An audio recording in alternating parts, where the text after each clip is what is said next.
We are back. We are back. We are We back. are back. We are back, and we are live as always. As always, seems to be Thursday nights starting to become the day for the live podcast. The Then you day. get your podcast. So big stuff going on today. A lot to talk about. But first, we want to let you guys know there's some details being worked out. But next week's podcast, Todd, why don't you tell them what next week's podcast is going to be? 10, 9, Now we can 8, do a countdown. 7, 6, 5, 4, 3, 2, 1.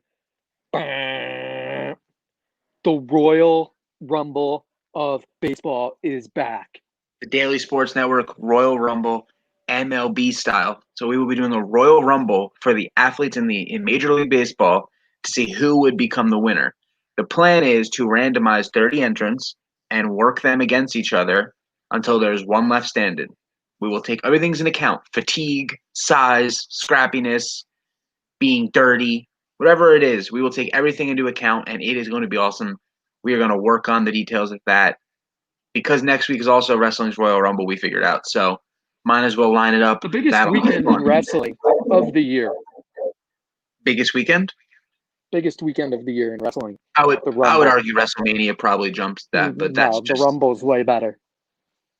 I mean, but to say the biggest week, and this isn't a WWE podcast, but to say that it's the biggest weekend, I feel like is wrong.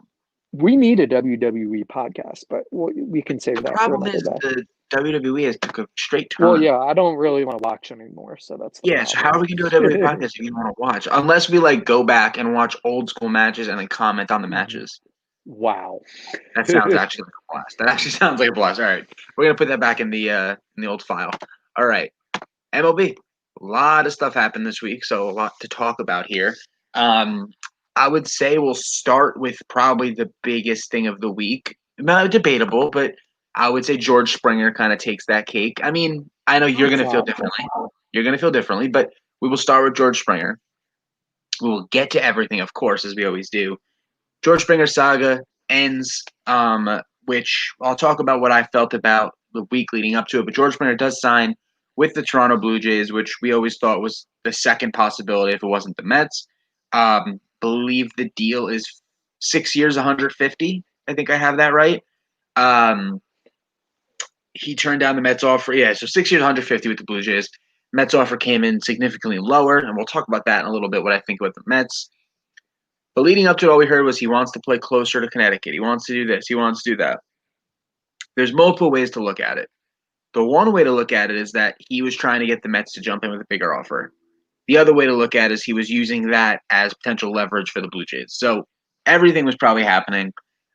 We hear the night of its signing that things are looking like he's going to go to the Blue Jays, which the way they were wording those tweets, I texted you and I was like, I feel like this reeks of leverage. And then 15 minutes later, it was not leverage. The deal was done, which led into other deals, which we'll talk about. But first, your thoughts on the George Springer trade, George Springer signing. Yeah, I gotta say I'm a little surprised, but it makes sense. I mean, I don't really see where he fits in on the Jays kind of trajectory. They're not that they're not good enough to contend, but I'm kind of surprised. Springer, he's 32 years old. He's won a title, regardless of whether that title was legit or not. I would think he'd want to go somewhere with championship pedigree. I'm not saying the Mets have championship pedigree, but the Mets, as they're constructed right now with the money they have and the division that they're not in a division with teams like the Yankees, the Red Sox, whether they're there this year or not. At some point in the near future, they are going to be back. Rays are obviously, maybe not so much this year, but they're used to being in the mix and find ways to get themselves in the mix creatively. So, and the Jays haven't really been relevant in a while. So, I mean, I think surprising. It makes sense. I think this is a major move for the Blue Jays, personally. I think it helps. I mean, it doesn't make sense necessarily for Springer in the quick short term, but I think the Blue Jays are building some kind of lineup there. You talk about all the guys they have there, Hernandez, Bo Bichette, who's going to be a monster in the future. Maybe not right now, but he's going to be there. Vladdy Jr. I mean, they have guys in that lineup that can hit the crap out of the ball. Lourdes Gurriel can hit the crap out of the ball. Kevin Biggio is a guy who can. He's gonna. I feel like he's gonna be that guy that bats 290 to 300. Doesn't have a lot of power, but he's gonna hit the ball over the field. They're building quite the lineup with a lot of guys who can play different positions, and I just like their trajectory. Of course, they're still pieces away, but if Springer was going to get, let's just say, from what we've heard, $5 million less to play with the Mets, maybe it was worth it for him to see this through. I don't know, but They better sign the Blue Jays better sign some pictures and really try and make a run at this. I mean, I don't know where their pitching ranked last year. Obviously, last year was an they had Ryu. anomaly. They had Ryu, but otherwise, Yeah, I mean, what did they have? they actually have. I think they have a dearth of young pitching. They have Nate Pearson, who was drafted out of West Virginia a few years ago, who is the big guy who throws it really hard. He's like, I don't want to say fat because it's not the right term, but in this way I'll say fat because it's like he's a different kind of fat. He's like a muscular fat. That's the best way to say what I just said. But I mean, their pitching was on par with like the Giants, the Pirates, teams like that. All their pitching dearth, I think, is younger. I think it's in the farm system what they have. They'll need something at the major league level to kind of bring those young guys behind. But it is wild that the Blue Jays, like, I understand that Stroman and Noah Syndergaard haven't fully panned out yet, but it's amazing that some of the guys you look at the Blue Jays had on their roster, even pitching wise, that they just did let go for R.A. Dickey and Stroman. They got Anthony Kay and Simeon Woods Richardson, who are two of their kind of arms down there from the Mets. And as good as they should have been, they haven't done much yet. They're still very young. I don't want to write them off, but I feel like a guy like Stroman could still be helping this Blue Jays rotation. Yeah, and you talk about teams that have a more longer term vision. The Blue Jays seem to go like they don't seem to have a long term vision. One year they're like, okay, let's cut costs. The next year they're like, okay, we're going to contend. They kind of fell into draft wise hitting on quite a few prospects here with Calvin Biggio and Bo Bichette and Vladdy Jr. And now their hand is kind of forced. Well, now you have to. Right, they have to go for it, especially with those guys on low-cost contracts. It's kind of like in the NFL when you have a QB that's on a rookie contract and you need to build around them. That's the situation the Blue Jays find themselves in now. How long that window is going to last, I'm not sure. And they're in a great spot because they can build off this. Obviously, they were begging players to take their money, and they're still ways away from the luxury cap, so they don't have to worry about that. They're still in a different ballpark. I think even if they signed all those young guys to bigger contracts, they'd still be pretty good. So it's surprising that they put almost 30 million AAV in Springer when in a couple years, would you rather have George Springer in a couple years, in 2-3 years, a 34, 35-year-old George Springer, or would you rather have whatever 24-year-old Kevin Biggio? It's an interesting situation. Unless they feel like they can compete this year, which I think they could be a borderline wildcard team this year with one more addition. But unless they feel like the next 2 years they can compete really for a World Series, I feel like by the time they're ready to compete, you've lost the years on Springer. Yeah. Because I always thought as a Mets, I was okay going 5 or 6 years for him, but I had the understanding that we were probably getting 3 really good years out of him. That was kind of where my brain was. It was like the last 3 could be rough, but if we can get 3 good ones, I'll take this kind of contract for a guy like him. I would be lying if I said I was a little upset about it, but I also will talk about it later. I have feelings of where they're going. Um, Another thing, and I feel like I should throw this out there, very, very tone deaf of me to feel in my head like this was the top story when, as a Met fan, there was a clear top story. And I Oh don't no. know, that was a clear top story. Oh boy. I mean, we don't have to go in depth because everyone else has gone in depth in it. But Yeah. to not think that the story about Jared Porter is a big story is something crazy. I mean, Uh, it's the story of the week. Yeah. yeah, I mean, it's been everybody's, and now, and I am so happy for Mina Kimes, who was the original reporter on it, who came out with that story. She did a great job on it. She's been on that story for a very long time. Um, but as you've seen now, the other guy that was on it, Jeff Passan, who we all know Jeff Passan, he's Oh, kind here of we getting. go. No, I've calmed down from my initial feeling because I've heard there's. This is the thing with me. When I feel like nobody in the mainstream media is coming after somebody, that's when I feel like I need to get angry. But when in the radio media now, everybody's kind of going after Passan about sitting on the story, which that's not necessarily his fault if the other girl didn't want it out, the reporter. But basically knowing or not knowing the story, and then saying that Jared Porter was a great hire was just an interesting tweet. And then let's just say he didn't know at that point. Then he jumped on the story. He jumped on Mina Kimes' story. Now he's doing the radio rounds. He's getting beat up, and that's how it should be right now. So I'll let that go.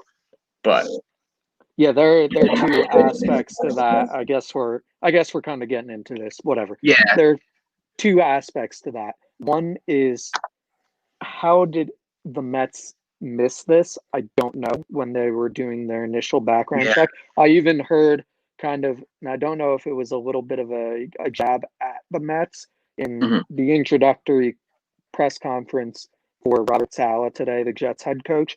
They yeah, kind of, Joe Douglas kind of mentioned how thorough of a background check they did on him. yeah, So I wouldn't anticipate any disgusting stories like that coming out about Robert Saleh. I trust the job that Joe Douglas and his team does on a background check. yeah, Stevie Cohen, maybe it's backfiring having the Twitter interactions. yeah, It could be something he doesn't want. And I totally understand, obviously. Well, I don't know the specifics of the situation and what this woman was feeling or what she was going through.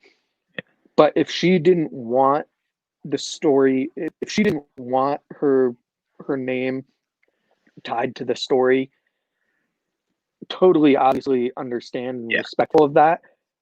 But how an organization as big as ESPN didn't find some way to keep her her request To let it honor out. her request, but Yeah. also somehow bring this creep down and Well, make sure that's he didn't get to yeah. this point.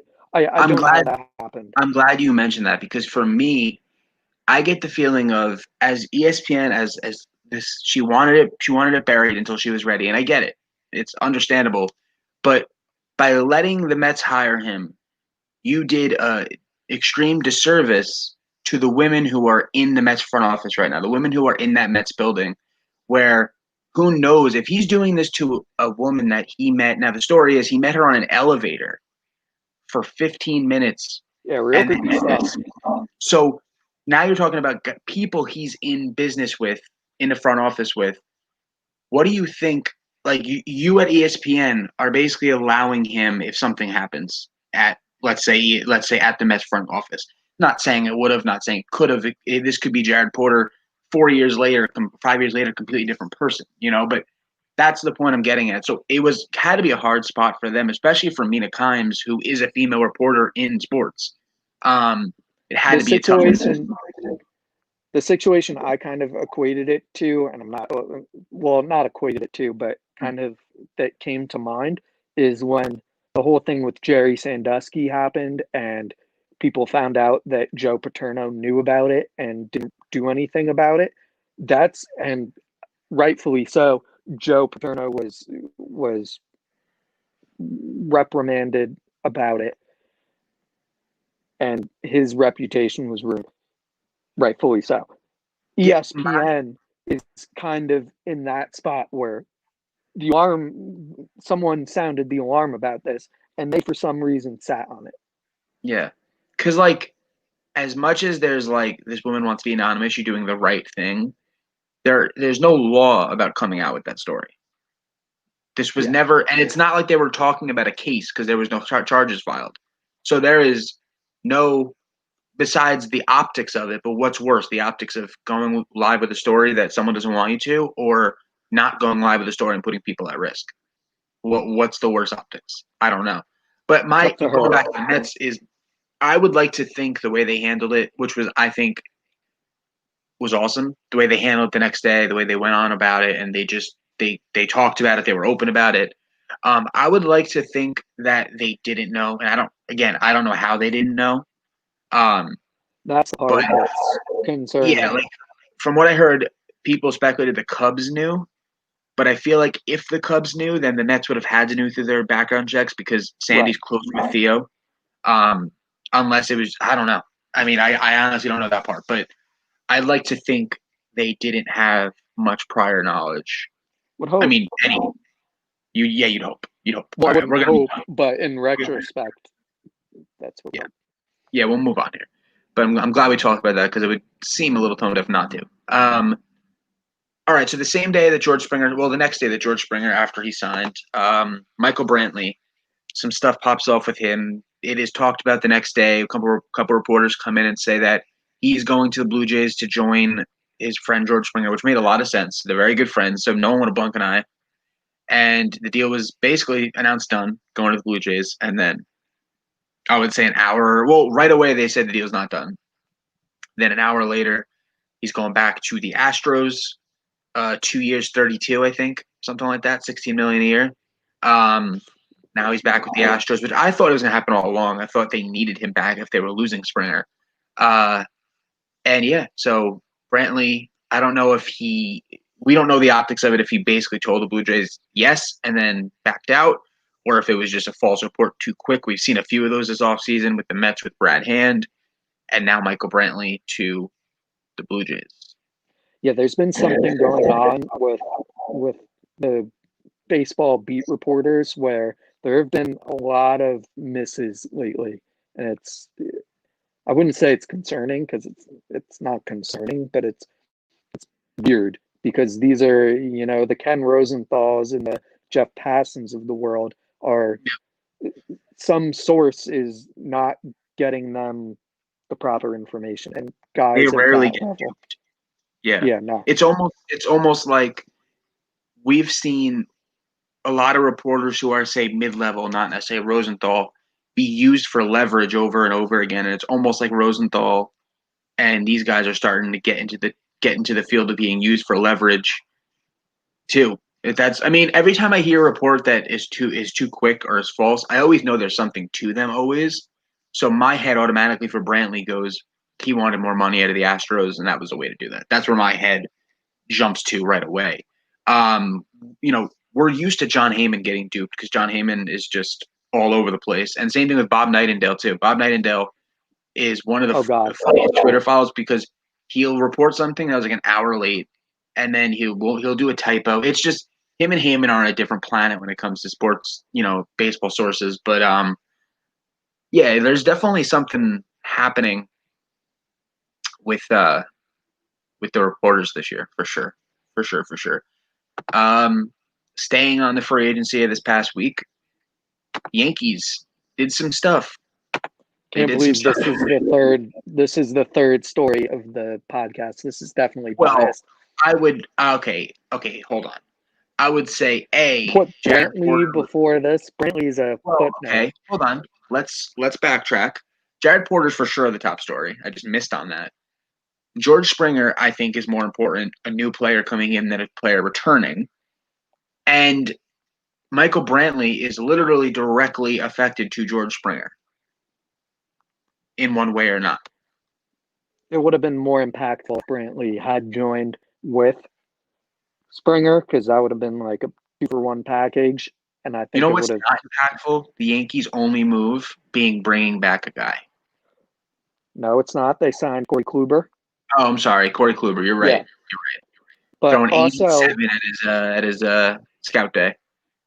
with how the American League is panning out right now, there, if you're maintaining yourself, you're basically saying you're going for it in the American League, because the only Yeah, no, teams that are really maintaining themselves right now are the Yankees, the White Sox, and the Blue Jays are now adding on. The only teams that you can say, obviously, someone by default will win the AL West. I don't know who it's going to be. I think that division is in for a wake up call.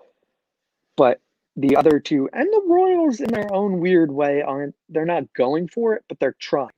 yeah, they're trying. So the Yankees kind of maintaining themselves is showing that they're going for it. The thing, though, that's interesting is the amount of years that they gave DJ LeMahieu. He's 32 years old. Kind of the same deal with the Blue Jays as with the Yankees, where the Yankees have a lot of young talent that hasn't signed long-term deals. Obviously, Aaron Judge, I believe, agreed for like 10 mil or so in arbitration. So he's taken care of, but obviously on the open market, a guy like Aaron Judge would get much more than 10 million. So He's one more year of arbitration I don't. because I think usually that last year of arbitration is kind of where Lindor is and stuff like that, and that's when you kind of get to that $20-21 million range usually if you're that level of talent. But yeah, go on. Sorry. So it's interesting how they spread out the money that way. I thought if you, and we ran these mock negotiations, if you told me that DJ signed for 6 years, I would have said 120 million or something like that. Like Yeah, to for him to get 90 mil, 6 years. Think about it. He got 6 years, 90 mil. that's Springer got 6 years, 150 mil. Granted, Springer has a little more consistent of a track record, but and sorry. DJ wasn't a DJ is not a fluke. No, I think the market is completely down, and I think we're seeing that. DJ was able to lower his AAV and get more consistency in years, so he's paid throughout, which I get. I just think with Springer, I think the versatility is a little more of a factor. The fact that he plays this extreme level of defense, plus his bat can, if you can spin it to be comparable to DJ at some points in their career. So And he I could solidifies see the leadoff position in that lineup. exactly. Exactly. I could see that. And I honestly think my guess would be that there wasn't much of a market for DJ. That's the only way No, I could think.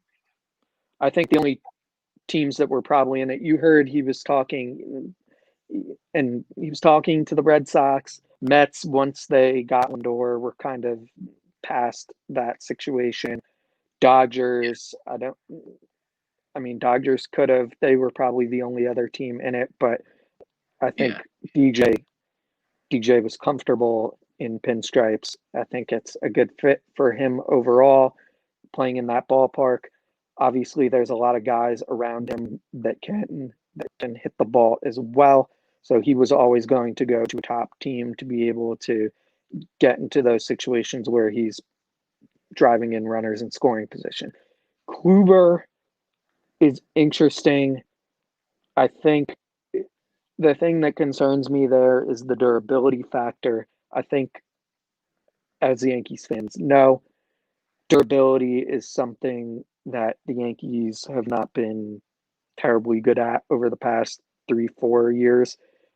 So for them to not, at least not yet, bring back Tanaka is surprising, because while Tanaka is a good pitcher. Tanaka has fulfilled his contract and what the expectations were. I was reading about Tanaka's original 7 year deal, and at the time he had signed that contract, he was the fifth highest paid pitcher in baseball, which he's not. He wasn't a top 5 pitcher. Like he might have Yeah. been a top 20 pitcher, top 30 pitcher in baseball, but he's not. He's not an ace. He's a number 2 starter when he's on his game, but also his durability. I mean, you think of in a batting practice, or what was it, a simulated game last year, he got clocked with Stanton's a ball off Stanton's bat going 112 miles an hour Yeah.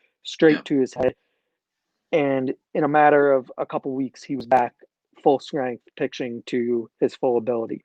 He, for some reason, when he gets injured, it doesn't have a long term lingering effect. And the Yankees need guys who can be reliable. And while the ceiling's probably higher for a guy like Kluber, because if he's fully back, he's still only 34. He could still have a couple good years left. But Tanaka gives you something in terms of he's been there as a Yankee. You can trust him in the playoffs to give you 5 innings, 3 runs, and he's durable. Those are all factors that the Yankees need to consider when they're building this roster. Yeah, I think the question for me would be if, let's just say the Yankees only wanted one in Kluber or Tanaka. If they gave Kluber what they gave him, my question would be, what is Tanaka asking for? Because Right, it has to 11 be, million for and it has to be Kluber is multi-year. pretty high. It would have to be multi-year, which is Yeah, also why it's surprising because they set the market now themselves. They kind of priced themselves out of Tanaka, which I'm not sure how many people were in the market for Kluber. Maybe there was a bidding war that was going on because there were 20 plus teams at yeah. Kluber's workout. But I mean, Tanaka ERA plus wise, Oh yeah, career ERA plus better pitcher. 114. His career ERA last year was actually one of his best years ERA wise. He just Tanaka's a guy that you hand the ball to, and while his ceiling's not as high as you may want it, his floor is high. You know what you're He's getting. right. You know what you're getting, which is And, a massive value in baseball. and with a guy like you signed with Kluber, his floor could be not pitching because he's hurt.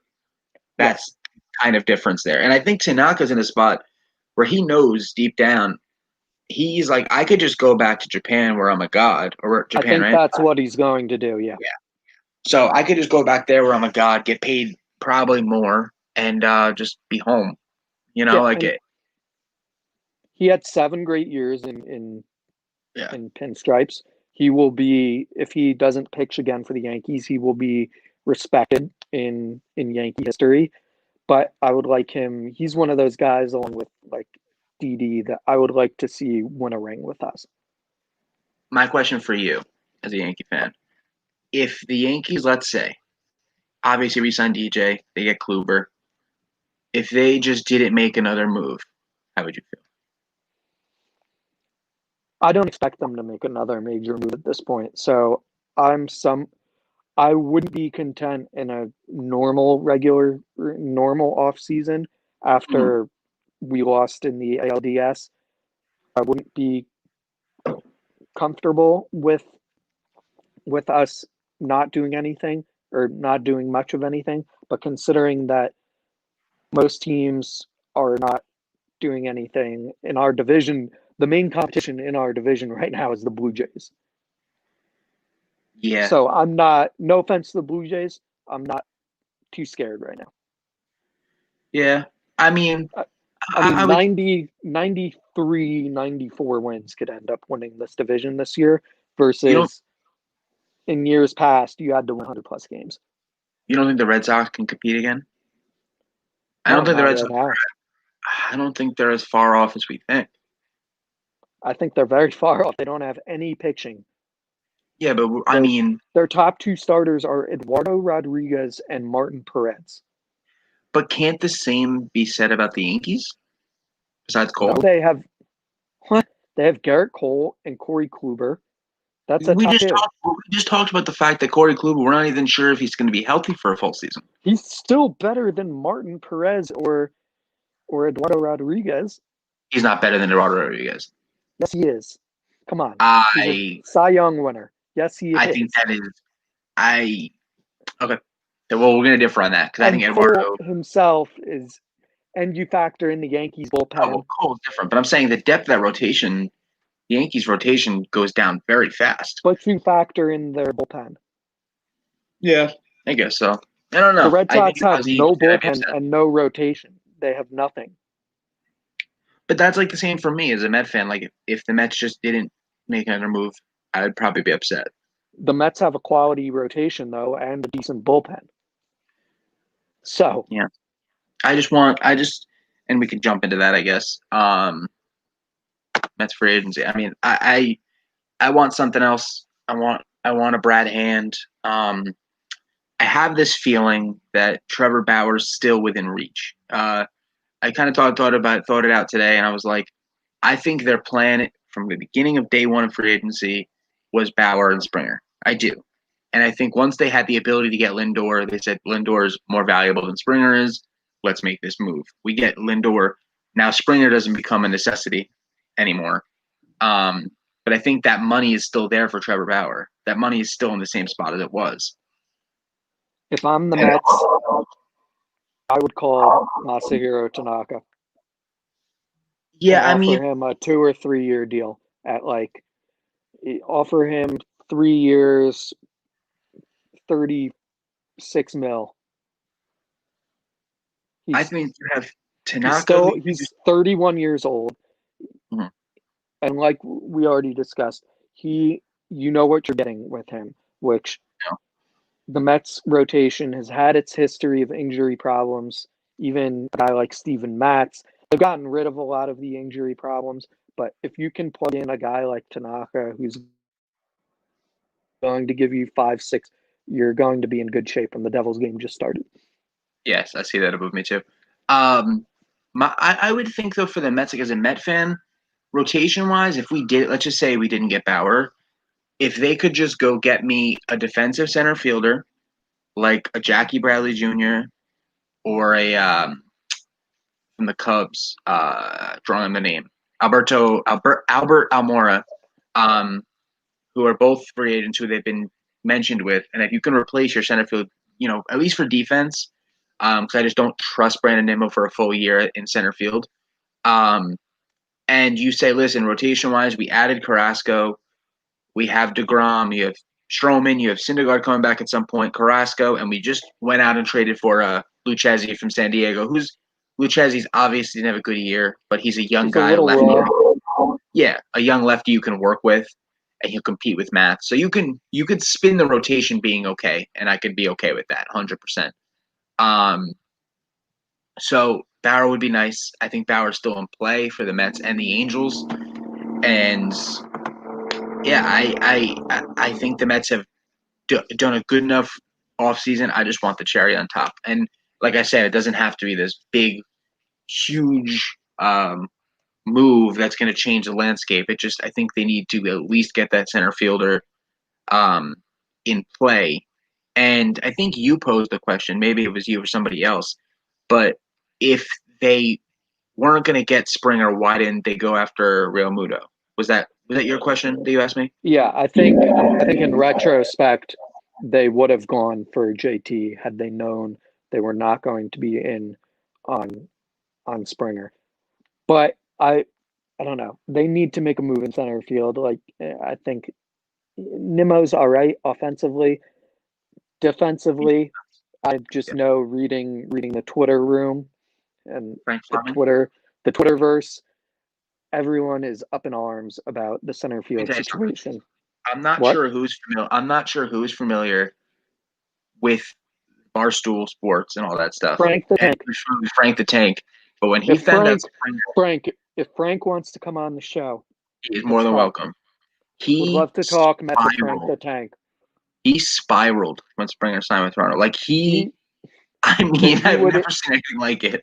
His stats would be like he'd hit like .080 with like 1 homer, 0 340 RBI. errors. He spiraled so fast. I've never Mets, seen anybody that's that's it. The Mets are going 70 and 92 like again. one player. Like he completely forgot we got Lindor, we got Carrasco. No, it's over because we didn't get George Springer. But to go back It's a to liability on the defensive side of the ball. The Mets I thought you were have going to say had Frank their Dig was a liability. And I was like, maybe well, no, we love Frank. we love Frank. Frank's a fan of the podcast. No, but I would go back to the McCann Real Muto situation. For me, I just feel I don't. And now I agree with that opinion too, where you're saying maybe they pushed hard at somebody else and didn't know it was going to happen. I also kind of think I don't think they valued Real Muto too much higher than McCann. I think their evaluation on McCann wasn't too far off. You go back to the defensive question where I believe, in if I recall correctly, McCann is a bit of a liability on the defensive side, catching wise, where JT is a little better. I think Could McCann be was. getting that. I remember the number. McCann was 88th percentile in fielding for a catcher, and Real Muto was 94th. Okay, so Not. I mean, definitely a difference. Don't get me wrong, definitely a difference. But I think McCann can handle himself. He's not Gary Sanchez back there. That wasn't meant to be disrespectful. no, yeah, That was well, just yeah, the truth, the nature of it's the fair. situation. Yeah, but yeah, I think if maybe they, as a fan, you could have said they could have pushed Real Muto harder a little bit, maybe. Um, but I'm perfectly fine with McCann. I'm not. A team that came up for Real Muto today, though, that I think is a big possibility is the Braves. I was just gonna say I haven't really heard a ton on the Real Muto front. Yeah, I heard that today. I don't know how much there is to that because they do have Travis d'Arnaud, who played really good last year for them. He's fluky. Don't know. Travis d'Arnaud, of course, he's very, very fluky. I don't know. It makes sense for Muto there, especially if the NL does go with the DH. I think it makes it more sense. But I don't know. You haven't heard much about Real Muto besides the Braves the whole offseason. I mean, I heard the Angels in the beginning a little bit, which I still think could be a fit. Another bat in that lineup. They do need a catcher. But the Blue Jays were up for a little bit, but I wouldn't think so now. I don't know. I think they need to spend it on pitching rather than hitting. Their And catching situation is a little. Oh crap! There we go. Is their catching situation? Oh, Barzal, great. But Mets or Blue Jays catching situation is a little, not a little. It's quite lacking. So something needs to be done there. I don't know well, what market is. their catcher is It's Danny Jansen, right? Danny Jansen. Yeah, he's. I mean, he was supposed. He's still. I mean, last year he was supposed to be one of the highly touted guy who they had him ranked like top 20 in catchers last year before he even barely played a game. So there's something there, but I think you're right. I think it's lacking. They need a veteran in there. Is d'Arnaud Canadian? Maybe. Maybe he wants to, maybe he wants to go home. Well, he's not. Is he a free agent, Travis? No, but maybe they could work something out.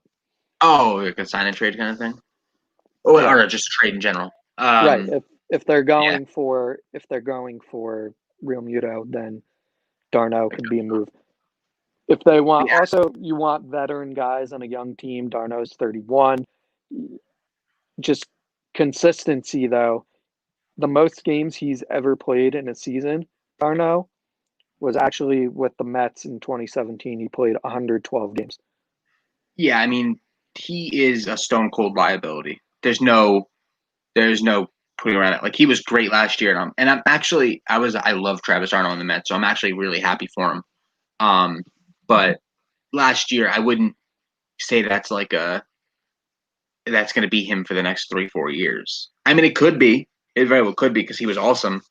But if you look at what changed for him, it was his time with the Rays. You just know his time with the Rays changed him as a player, as does other guys too. I mean, whatever they're doing there, they find ways to change the whole arc of someone's career. Yeah.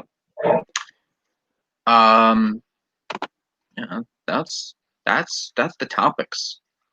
And I you mean, don't have anything else? We went through Bauer, went through Springer, went through Yankees DJ, Jared Porter. We touched on Mets free agency, JT Realmuto. I mean, obviously, we always have history with Toddy G. That's Oh always yeah, a thing. Um, yeah, let's jump into history, and if I figure something out, I figure something out. sure. So main topics history wise that I noticed this week. One was the Tanaka deal that happened this week. He signed his 7-year contract, I believe, in 2014. Obviously, now his contract's run out. Happy anniversary to that contract. Speaking of contracts, and the theme kind of history lately has become Joe DiMaggio, but it just coincidentally happens to be that when you look up baseball history and look into baseball history, a lot of it is Joe DiMaggio related because he was one of the more polarizing figures in baseball. So back to contracts, Joe was in a situation where in the off season 1938 he was coming off of an MVP caliber year where he finished second in 1937 in the MVP voting. Joe was getting paid, I believe, like it was like 17,000, which was more than what most players back then were making. And he wanted a big contract. He wanted $40,000, which the Yankees ownership back then surprisingly was very frugal. They were kind of cheap.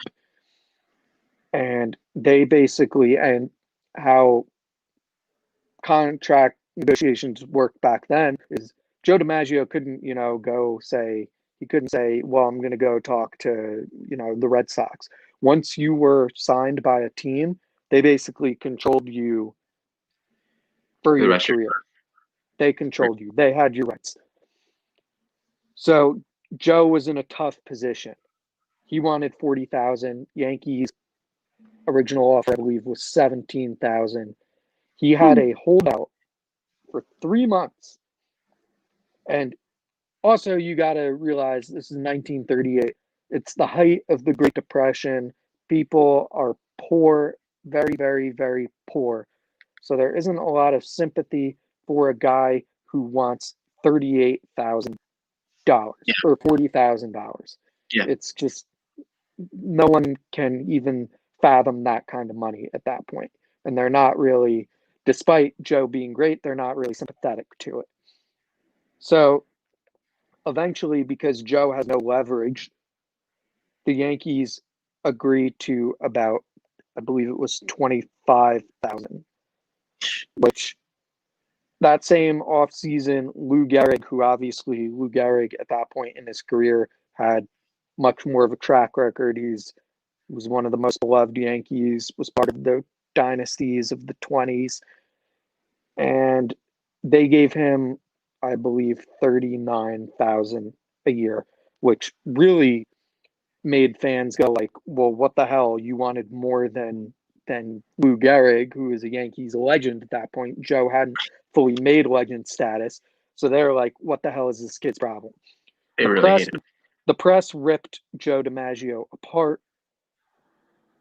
He was not well liked at that point.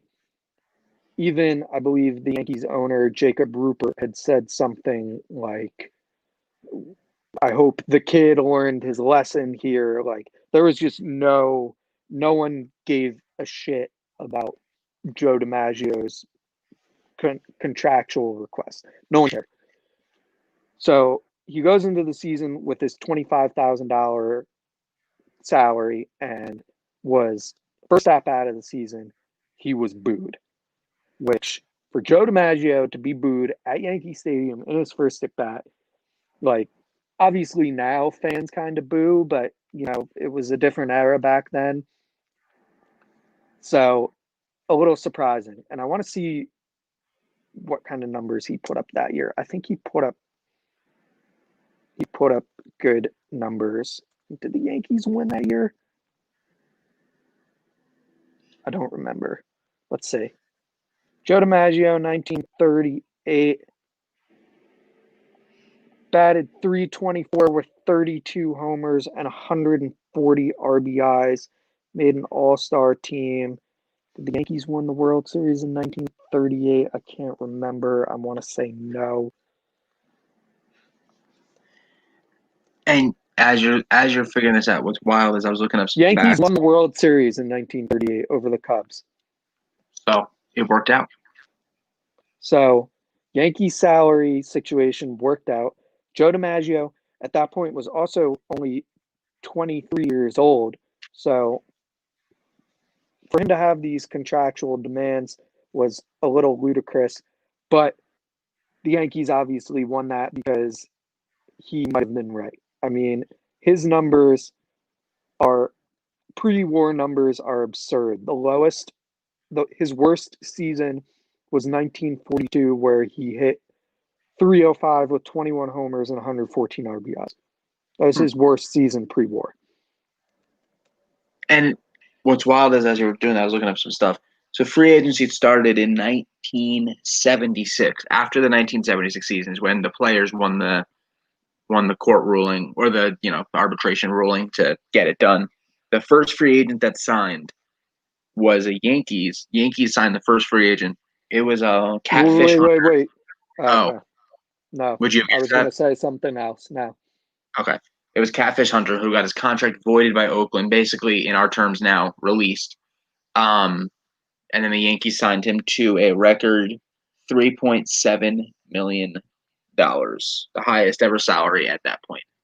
And it's interesting when people say, "Oh, the Yankees, like before the modern era, just won just because they had the most money." Blah blah blah. Well, you only had really one shot to offer guys in a market that was the only real free agency market was when they were not professional baseball players. So you were taking a huge gamble sometimes.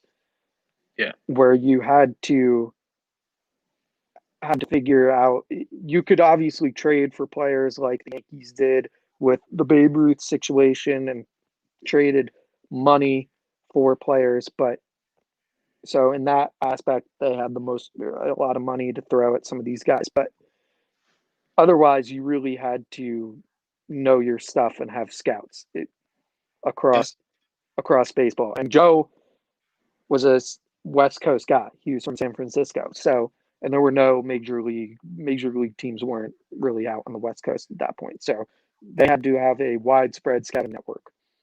Could you imagine like being in your job and then being like, "Oh, you want to play in this? You have to stay here forever." Yeah, like if you want to be in this business, you have to stay here forever. Yeah, it makes no sense. It's just the most wild, backwards. Like imagine that today. Imagine what would be happening on social media, Twitter. Like if players couldn't leave, they'd be live tweeting like, "Get me out of here!" Like I can't. Well, they like, do that anyway. That's true. James Harden got his way out of Houston. I mean, you could do that in any sport right now. Well, yeah, you want to get out, you get out. That's the modern world where it's a player, celebrity-driven world, not teams.